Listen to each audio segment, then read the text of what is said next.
Hello વિદ્યાર્થી મિત્રો, કેમ છો બધા? મજામાં ને? સારું, તો ચલો આવી જાઓ. ચેપ્ટર નંબર 3 વનસ્પતિ સૃષ્ટિ આપણું કન્ટિન્યુ છે બેટા. અને આજનું ટોપિક છે ફિયોફાયસી અને રોડોફાયસી. ગયા લેક્ચરમાં આપણે લીલના ગુણધર્મો વિશે ભણ્યા અને લીલનો પ્રથમ વર્ગ ક્લોરોફાયસી વિશે ભણ્યા. અને આજના લેક્ચરમાં આપણે બાકીના બે વર્ગ ફિયોફાયસી એટલે કે બદામી લીલ કથ્થાઈ લીલ અને રોડોફાયસી એટલે રાતી લીલ લાલ લીલ વિશેની ચર્ચા કરીશું.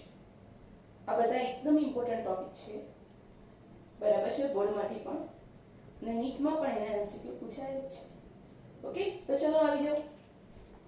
ફિયોફાયસી એને બદામી લીલ પણ કહેવામાં આવે છે, કથ્થઈ લીલ પણ કહેવામાં આવે છે. જે બોલો એ સાચું. વસવાટ કઈ જગ્યાએ રહે છે? તે દરિયાઈ છે, ખારા પાણીમાં રહે છે. યાદ રાખો, વસવાટ એ દરિયાઈ લીલ છે, મીઠા પાણીમાં જોવા મળતી નથી, ખારા પાણીમાં જોવા મળે છે. સ્વરૂપ કયા કયા સ્વરૂપે હોય છે? એકદમ સાદું સરળ સ્વરૂપ પણ હોય, કાં તો શાખિત તંતુમય સ્વરૂપ પણ હોય. ઉદાહરણ છે એવા? હા છે ને.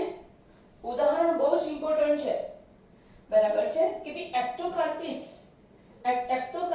એકદમ સાદું સ્વરૂપ છે અને મોટી દરિયાઈ વનસ્પતિ કેલ્પ્સ, મોટી દરિયાઈ વનસ્પતિ એકદમ શાખિત તંતુમય સ્વરૂપ છે, જે 100 મીટર જેટલી ઊંચાઈ ધરાવે છે. ઇમ્પોર્ટન્ટ યાદ રાખો કે ફિયોફાયસી એટલે બદામી લીલ. ઓકે, સાદું સરળ સ્વરૂપ છે એક્ટોકાર્પસ સ્વરૂપે, જ્યારે શાખિત તંતુમય સ્વરૂપ છે જેને દરિયાઈ ઘાસ, ઉદાહરણ શું છે? દરિયાઈ ઘાસ કેલ્પ્સ તરીકે ઓળખવામાં આવે છે. દરિયાઈ વનસ્પતિ પણ કહે છે, બરાબર? દરિયાના પેટાળમાં જોવા મળે છે ઊંડાઈએ. આપણને એવું લાગે કે યાર કેટલી મોટી વનસ્પતિ છે, એકચ્યુઅલી એ લીલ છે. ખરબડી કથ્થાઈ લીલ છે. કેટલી ઊંચાઈ ધરાવે છે? ઇમ્પોર્ટન્ટ 100 મીટર ઊંચાઈ ધરાવે છે. સારું, જનરલી લીલનો રંગ કયો હોય બેટા? લીલો હોય. કયો હોય? લીલો હોય. પરંતુ અહીં રંગ કયો છે? બદામી રંગ છે. આ રંગ કોને આભારી છે? કોને આભારી છે? એના રંજક દ્રવ્યોને આભારી છે. તો ચલો જોઈએ કયા કયા રંજક દ્રવ્યો છે.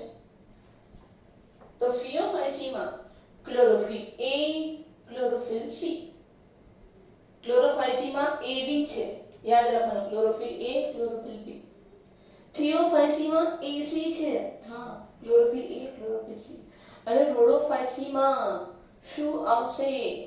મુખ્ય રંજક દ્રવ્ય R-ફાઇકોઇરિથ્રિન ને બીજા રંજક દ્રવ્યો AD યાદ રાખવાનું. ક્લોરોફિલ A, ક્લોરોફિલ B યાદ રાખજો બેટા. ચલો આવી જાઓ. તો અહીંયા રંજક દ્રવ્ય તરીકે ક્લોરોફિલ A, ક્લોરોફિલ C, કેરોટીનોઇડ્સ, ઝેન્થોફિલ અને ફ્યુકોઝેન્થિન આવેલા છે. આ ફ્યુકોઝેન્થિનને કારણે લીલનો રંગ બદામી અથવા તો કથ્થઈ હોય છે. યાદ રાખજો, બરાબર છે? ફિયોફાયસીના બદામી રંગ માટે, કથ્થઈ રંગ માટે કયું રંજક દ્રવ્ય જવાબદાર છે? તો જવાબ શું આવે? ફ્યુકોઝેન્થિન. ઓકે બેટા, સારું. તેમનામાં હાજર ઝેન્થોફિલ, એક કોણ? એક ઝેન્થોફિલ અને બીજું ફ્યુકોઝેન્થિન, બરાબર છે? એના આધારે આ લીલનો રંગ ચમકતા લીલાથી માંડીને બદામી રંગના જુદા જુદા શેડ્સ ધરાવે છે, બરાબર છે? જુદા જુદા શેડ હોય, લીલાથી એકદમ ડાર્ક લીલો, પછી ધીમે ધીમે ધીમે ધીમે બદામી રંગ તરફ આવે. આછો બદામી, બરાબર છે? સાદો બદામી, ઘેરો બદામી, બરાબર છે? આ જુદા જુદા રંગના શેડ કોને આભારી છે? તો ઝેન્થોફિલ અને ફ્યુકોઝેન્થિનના પ્રમાણને આધારિત છે. યાદ રાખો. ક્લિયર? સારું. હવે મોટે ભાગે પરીક્ષામાં આ બહુ પૂછાય. ખોરાક સંચય શેના સ્વરૂપે થાય છે? લેમિનારિન અને મેનિટોલ. ફિયોફાયસીમાં ખોરાકનો સંચય, વધારાનો ખોરાકનો સંચય લેમિનારિન અને મેનિટોલ સ્વરૂપે થાય છે. ઇમ્પોર્ટન્ટ યાદ રાખવું. MCQ question. કોષ દીવાલ શેની બનેલી હોય? સેલ્યુલોઝની બનેલી હોય છે. પરંતુ અહીં સેલ્યુલોઝની કોષ દિવાલની બહાર જિલેટિનનું બનેલું આવરણ હોય છે, જેને આલ્જીન કહે છે. આલ્જીન એટલે શું? જિલેટિન. કે કોષ દિવાલ સેલ્યુલોઝ યુક્ત છે, જે બહારની તરફ આલ્જીન એટલે કે જિલેટિન દ્વારા આવૃત હોય છે. ઇમ્પોર્ટન્ટ આ પણ પૂછાયું છે. આલ્જીન શેમાંથી મેળવવામાં આવે છે? તો જવાબ આવે બદામી લીલ. બરાબર છે, ફિયોહાઇસીમાંથી. સારું. બદામી લીલમાં કોષનો જીવરસ શું ધરાવે છે? એક તો રંજક કણો, આ બધા જ રંજક કણો હાજર હોય. બીજું મધ્યસ્થ સ્થાને મોટી રસદાની. જે રીતે વનસ્પતિ કોષમાં મધ્યસ્થ સ્થાને મોટી રસદાની જોવા મળે છે, તે જ રીતે અહીં બદામી લીલમાં પણ મધ્યસ્થ સ્થાને મોટી રસદાની જોવા મળે છે. અને ત્રીજું કોષ કેન્દ્ર ધરાવે છે. ખબર પડી ગઈ? ક્લિયર? સારું. હવે જોઈએ આનો વનસ્પતિ દેહ કેવો છે. બરાબર છે. અને તે જમીન સાથે કેવી રીતે જોડાય છે, એને આધાર કોણ આપે છે, અને પ્રકાશ સંશ્લેષણનું કાર્ય કોણ કરે છે. બરાબર છે. એની ડિટેલ્સ જોઈએ. આવી જાઓ. તો બદામી લીલ, બરાબર છે, એનો વનસ્પતિ દેહ મુખ્યત્વે 3 ભાગ ધરાવે છે. મૂળ પ્રકરણ પણ જેવું ન હોય બેટા, એકદમ સરળ સાદી સુકાયેલ રચના છે. બરાબર છે. સારું. અહીં વનસ્પતિ દેહ જમીન સાથે એટલે કે આધારક સાથે શેના દ્વારા જોડાયેલો છે? સ્થાપક અંગ, જેને દ્રઢ ગ્રહ કહેવાય અથવા તો હોલ્ડ ફાસ્ટ કહેવાય. વનસ્પતિમાં આપણે એને મૂળ રોમ કહીએ છીએ, મૂળ કહીએ છીએ. મૂળ દ્વારા વનસ્પતિ જમીન સાથે ચોંટેલી છે, સ્થપાયેલી છે. બરાબર છે. આ લીલ છે. મૂળ જેવા વિકસિત સ્વરૂપો નથી. તો આની અંદર સરળ પ્રકારની રચના છે, જેને સ્થાપક અંગ કહે છે, જેને લીલને આધાર સાથે જોડાણ રાખે છે. સ્થાપક અંગને બીજું નામ દ્રઢ ગ્રહ અને ઇંગ્લિશમાં એને હોલ્ડ ફાસ્ટ. ત્રણ શબ્દ યાદ રાખવા પૂછાય છે ત્રણેયમાં. બરાબર. હોલ્ડ ફાસ્ટ પણ ઘણીવાર પૂછાયું છે. બરાબર. સ્થાપક અંગ જે લીલને પોતાના આધાર સાથે ચોંટાડી રાખે છે. બીજું વૃંત. જે રીતે વનસ્પતિમાં પ્રકાંડ હોય છે, આ લોકો પાસે શું હોય છે? વૃંત હોય. બરાબર છે. કેટલામાં છત્રિકા વૃંત હોય. એનો આકાર કેવો હોય? છત્રીની જેમ ફેલાયેલો હોય, એટલે એને છત્રિકા વૃંત કહેવામાં આવે છે. ત્રીજું પર્ણ જેવી રચના. આપણને ખબર છે પર્ણ કેવું હોય? લીલું હોય અને પ્રકાશ સંશ્લેષણ કરે. સેમ અહીં પર્ણ જેવું પ્રકાશ સંશ્લેષી અંગ છે. અને તેનું બીજું નામ શું? બધા નામ યાદ રાખવાના. અપુષ્પ પર્ણ, ઇંગ્લિશમાં એને ફ્રન્ટ પણ કહેવામાં આવે છે. બરાબર છે. ક્લિયર? બધું જ યાદ રાખવું. ક્લિયર? સારું. આકૃતિ પર આધારિત પ્રશ્નો હોય એમાં પણ પૂછી શકાય. આપણી એનસીઈઆરટી ની અંદર જેટલી પણ આકૃતિ આપેલી છે, દરેક આકૃતિના લેબલિંગ 10 વાર તૈયાર કરવા. કારણ કે 90 પ્રશ્નમાંથી 5 થી 6 પ્રશ્ન આકૃતિવાળા હોય છે. અને એ એનસીઈઆરટી માંથી જ હોય છે, બહારથી હોતા નથી. ઓકે? સારું. ચલો હવે આવી નેક્સ્ટ પ્રશ્ન. 3 પ્રકારનું પ્રજનન જોવા મળે છે. વાનસ્પતિક પ્રજનન અવખંડન દ્વારા. ખબર છે, ફૂગમાં પણ જોયું હતું. બરાબર છે. અહીંયા લીલના તંતુઓ કોઈ કારણોસર નાના ટુકડાઓમાં વિભાજિત થાય તો દરેક ટુકડામાંથી નવા લીલનું સુકાઈ બને છે, જેને વાનસ્પતિક પ્રજનન કહેવાય છે. બીજું, અલિંગી પ્રજનન શેના દ્વારા થાય? દ્વિકશાધારી 2 કશાવાળા ચલ બીજાણુ દ્વારા. ચલ બીજાણુ. કેમ ચલ કીધું? કારણ કે તે ચલિત છે. એક જગ્યાએથી બીજી જગ્યાએ તરીને જઈ શકે છે. કેમ? આની પાસે 2 કશાઓ છે. યાદ રાખજો. બરાબર છે. અહીંયા અલિંગી પ્રજનન બદામી લીલમાં કોના દ્વારા થાય છે? જોજો, દ્વિકશાધારી ચલ બીજાણુ દ્વારા. અને રાતી લીલમાં શેના દ્વારા થાય છે?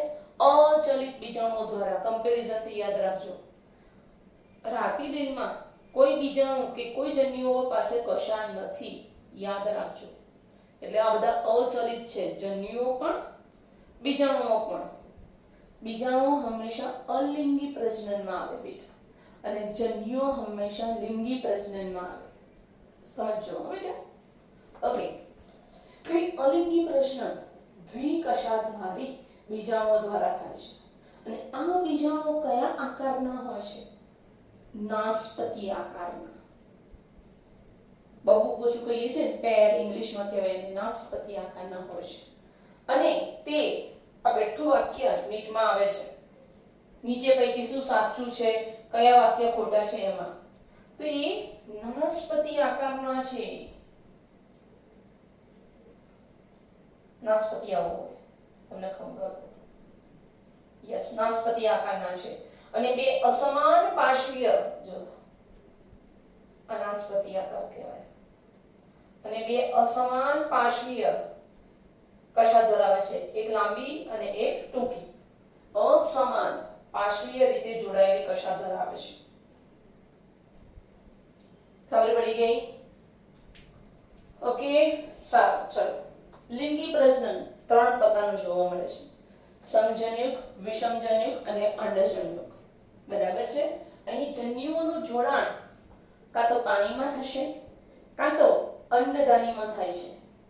જો અંડજન્યુક પ્રકારનું લિંગી પ્રજનન હોય તો જન્યુઓનું જોડાણ એટલે કે નરજન્યુ અંડદાનીમાં દાખલ થાય છે અને એની અંદર રહેલા માદાજન્યુ સાથે જોડાઈને ફલનનું કાર્ય કરે છે. બરાબર છે? અહીં જે જન્યુઓ છે એ પણ કયા આકારના છે? નાસપતિ આકારના છે. અને બે પાર્શ્વીય રીતે જોડાયેલ કશા ધરાવે છે, એને પણ બે બાજુએ કશા આપેલી હોય છે. ક્લિયર? તો આપણે લિંગી પ્રજનન પણ જોઈ લીધું. ઓકે, સારું. હવે આપણે જોઈએ છે એન એક્ઝામ્પલ. પરીક્ષામાં ઉદાહરણ બહુ જ પૂછાય, ચકાવી છે. પ્રથમ ઉદાહરણ છે એક્ટોકાર્પસ, બીજું ડિક્ટિયોટા, ત્રીજું લેમિનારિયા, ચોથું સરગાસમ અને પાંચમું ફ્યુકસ. પાછી 5 ઉદાહરણ યાદ રાખવા. બરાબર છે? એક્ટોકાર્પસ, ડિક્ટિયોટા, લેમિનારિયા, સરગાસમ અને ફ્યુકસ. આ શેના ઉદાહરણ છે? બદામી લીલના ઉદાહરણ છે. ઓકે બેટા, સારું. હવે આપણો નેક્સ્ટ ટોપિક આવ્યો રોડોફાયસી, એટલે રાતતી લીલ. ચલો એના વિશે ભણી લઈએ. રોડોફાયસીને રાતતી લીલ કે લાલ લીલ તરીકે પણ ઓળખવામાં આવે છે. એનામાં કયા રંજક દ્રવ્યો હોય છે? તો એનામાં ક્લોરોફિલ A, ક્લોરોફિલ B બરાબર છે જોવા મળે છે, પરંતુ સૌથી વધુ પ્રમાણમાં R-ફાઇકોઇરિથ્રિન પ્રભાવી છે. સૌથી વધુ પ્રમાણમાં પ્રભાવી એટલે શું? સૌથી વધુ પ્રમાણમાં જોવા મળે છે. કોણ? R-ફાઇકોઇરિથ્રિન. અને એને લીધે આ લીલનો રંગ કેવો છે? લાલ છે, રાતો છે. કયા રંજક દ્રવ્યને લીધે? R-ફાઇકોઇરિથ્રિન. યાદ રાખવાનું. બરાબર છે? સારું. વસવાટ દરિયામાં જોવા મળે છે. તે હુંફાળા ખારા પાણીમાં જોવા મળે છે, ઠંડા પાણીમાં જોવા મળતી નથી. યાદ રાખવું. નેક્સ્ટ, તે કઈ કઈ જગ્યાએ જોવા મળે છે? દરિયાની ઉપરની સપાટી કે જ્યાં ભરપૂર પ્રમાણમાં પ્રકાશ પ્રાપ્ત થાય છે ત્યાં પણ જોવા મળે છે, અને દરિયામાં ઊંડાઈએ કે જ્યાં અતિ ઓછો પ્રકાશ, ન્યૂનતમ પ્રકાશ મળે છે ત્યાં પણ જોવા મળે છે. સમજ પડી? ક્લિયર? કે તે પાણીની સપાટી નજીક વધુ સારા પ્રકાશિત વિસ્તારમાં અને મહાસાગરમાં વધુ ઊંડાઈએ પણ જોવા મળે છે. ઇમ્પોર્ટન્ટ. રાતતી લીલ એ દરિયામાં સપાટીથી માંડીને ઊંડાઈ સુધી દરેક સ્તરમાં જોવા મળે છે. યાદ રાખવું.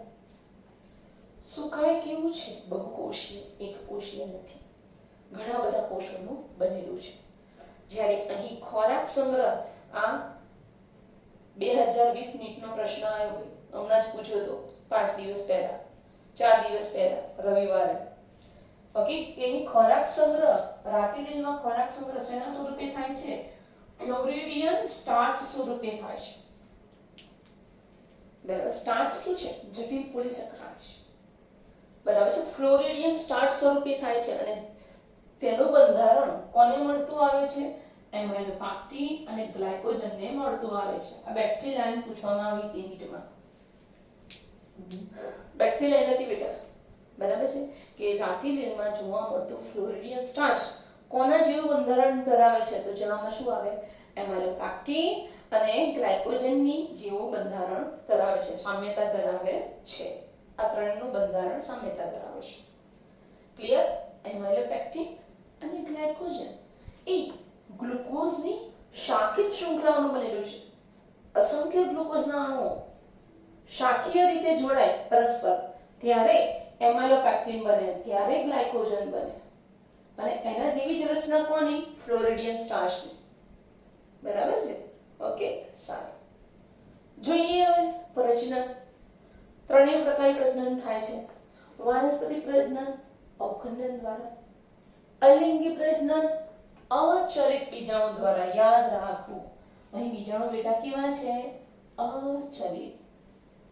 અને લિંગી પ્રજનન અચલિત જન્યુઓ દ્વારા.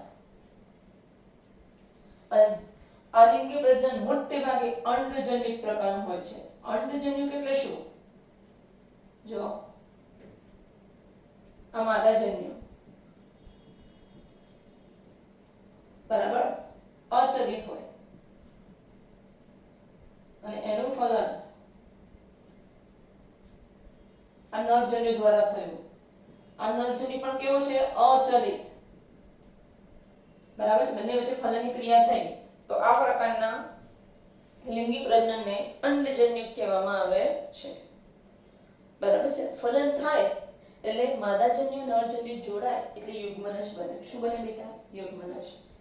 ને યુગ્મનજનો વિકાસ થશે. બરાબર છે? ક્લિયર? ઓકે. એટલે કે પશ્વફલન, ફલન પછીની જે ક્રિયા છે, યુગ્મનજનો જે વિકાસ છે, એ જટિલ પ્રક્રિયા છે. ક્લિયર? તો આપણે રોડોફાયસી વિશે ભણ્યા, રાતી લીલી વિશે ભણ્યા.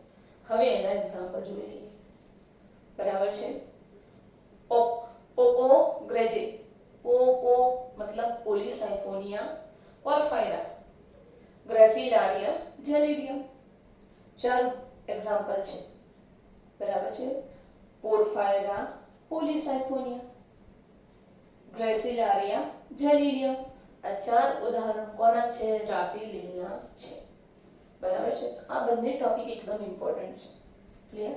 અને આપણી એનસીઈઆરટી ની અંદર જે ટેબલ આપેલું છે ત્રણેય લીલની કમ્પેરિઝન, એ ટેબલ પણ ઇમ્પોર્ટન્ટ છે.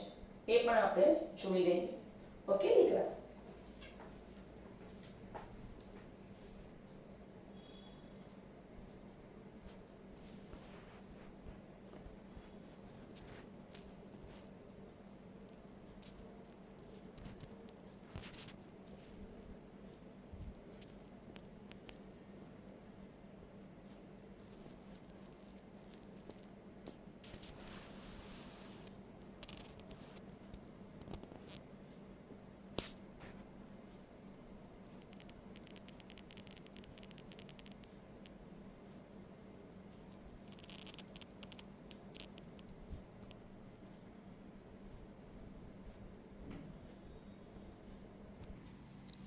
ચાલો ટેબલનો અભ્યાસ કરીએ.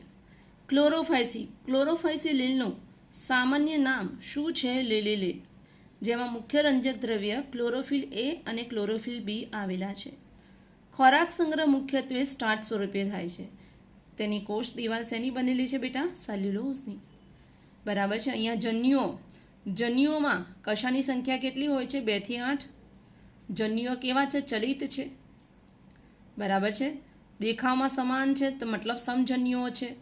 અને કશા કઈ જગ્યાએ જોડાયેલી છે? અગ્રસ્થ સ્થાને, જન્યુઓમાં ટોચ ઉપર જોડાયેલી છે. બરાબર છે? આ લીલી લીલ એટલે કે ક્લોરોફાયસી વસવાટ ક્યાં કરે છે? મીઠું પાણી, થોડુંક ખારું પાણી કે ક્ષારયુક્ત પાણી. બરાબર છે? વસવાટ સામાન્ય રીતે ત્રણેયમાં એક સરખું જ લખેલો હોય છે. જુઓ. ઓકે, સારું. બીજું લીલ છે ફિયોફાયસી. ફિયોફાયસીને બદામી લીલ કે કથ્થા લીલ પણ કહેવામાં આવે છે, જેમાં મુખ્ય રંજક દ્રવ્ય ક્લોરોફિલ એ, ક્લોરોફિલ સી અને ફ્યુકોઝેન્થિન આવેલું છે. જો રંજક દ્રવ્ય કેવી રીતે યાદ રાખવાના? AB, AC અને AD. આનો રંગ બદામી છે. કેમ? ફ્યુકોઝેન્થિનને લીધે બદામી રંગ છે. આમાં આનો રંગ લીલો છે કારણ કે ક્લોરોફિલ એ અને ક્લોરોફિલ બી બંનેનો રંગ લીલો છે એટલે. બરાબર. પછી ખોરાક સંગ્રહ શેના સ્વરૂપે થાય છે એ પણ પરીક્ષામાં પૂછે છે. તો ભાઈ ચલો, ફિયોફાઇસીમાં ખોરાક સંગ્રહ મેનિટોલ અને લેમિનારિન સ્વરૂપે થાય છે. કોષ દિવાલ સેલ્યુલોઝની બનેલી છે જેની ફરતે આલ્જિન એટલે કે જિલેટિનનું પાતળું આવરણ હોય છે. ફિયોફાઇસીમાં જન્યુઓમાં કશાની સંખ્યા 2 હોય છે. બરાબર છે, ક્લિયર. કશા એમના બીજાણુમાં પણ આવેલી છે જે અસમાન છે. એક લાંબી કશા, એક ટૂંકી કશા, અને પાર્શ્વ બાજુએ આવેલી છે, બંને બાજુ આવેલી છે. નિવાસસ્થાન ઓલમોસ્ટ સરખું છે. રોડોફાઇસી. રોડોફાઇસી એટલે લાલ લીલ, રાતી લીલ તરીકે પણ ઓળખાય છે. બરાબર છે. જેમાં રંજક દ્રવ્ય તરીકે શું આવેલું છે બેટા? ક્લોરોફિલ એ, ક્લોરોફિલ ડી અને ફાઇકોઇરેથ્રિન. ફાઇકોઇરેથ્રિન પ્રભાવી રંજક દ્રવ્ય છે સૌથી વધુ પ્રમાણમાં, એટલે લીલનો રંગ કેવો છે? રાતો છે, લાલ છે. બરાબર છે. ખોરાક સંગ્રહ મુખ્યત્વે શેના સ્વરૂપે થાય છે? ફ્લોરિડિયન સ્ટાર્ચ સ્વરૂપે થાય છે. બરાબર છે. ફ્લોરિડિયન સ્ટાર્ચનું બંધારણ કોના જેવું છે? આવો પ્રશ્ન નીટમાં પૂછાયો હતો. તો આ ફ્લોરિડિયન સ્ટાર્ચનું બંધારણ કોના જેવું છે બેટા? એમાઇલોપેક્ટિન અને ગ્લાયકોજન જેવું છે. બરાબર છે. એમાઇલોપેક્ટિન ગ્લાયકોજન વિશે ચેપ્ટર નંબર 9માં ભણવામાં આવશે. એ છે શું મેડમ? તો એમાઇલોપેક્ટિન અને ગ્લાયકોજન એ ગ્લુકોઝની શાખિત શૃંખલાથી બનેલી રચનાઓ છે. યાદ રાખવું. બરાબર છે. સારું. હવે આની કોષ દિવાલ, રાતી લીલની કોષ દિવાલ શેની બનેલી છે? તો તેની કોષ દિવાલ સેલ્યુલોઝ, પેક્ટિન અને પોલીસલ્ફેટ એસ્ટરની બનેલી છે. આ પણ પરીક્ષામાં પૂછાયો પ્રશ્ન છે. બરાબર છે. સેલ્યુલોઝ, પેક્ટિન અને પોલીસલ્ફેટ એસ્ટર ધરાવે છે. બરાબર છે. ત્રીજું, અહીંયા જે જન્યુઓ હોય છે, બીજાણુઓ હોય છે, એ કેવા છે? અચલિત હોય છે કારણ કે કશા ગેરહાજર હોય છે. બરાબર છે. ક્યાં જોવા મળે છે? મીઠું પાણી, થોડુંક ખારું પાણી અને ક્ષારયુક્ત પાણી. ક્ષારયુક્ત પાણીમાં એ વધુ જોવા મળે છે. કેટલાક સભ્યો જ મીઠા પાણીમાં જોવા મળે છે. મોટાભાગના સભ્યો કેવા છે? દરિયાઈ છે. કેવા છે? દરિયાઈ છે. સમજી ગયા? ક્લિયર? તો આ ટેબલ એકદમ ઇમ્પોર્ટન્ટ ટેબલ છે. બરાબર છે. કમ્પેરિઝન કરવી અને સરસ રીતે યાદ કરવું. મોસ્ટ ઇમ્પોર્ટન્ટ કયું છે? મુખ્ય રંજક દ્રવ્યો, ખોરાક સંગ્રહ, કોષ દિવાલ અને કશાની સંખ્યા. આ 4 કોલમ મોસ્ટ ઇમ્પોર્ટન્ટ છે જે સરસ રીતે તૈયાર કરવા. ઓકે બેટા, ગુડ બાય.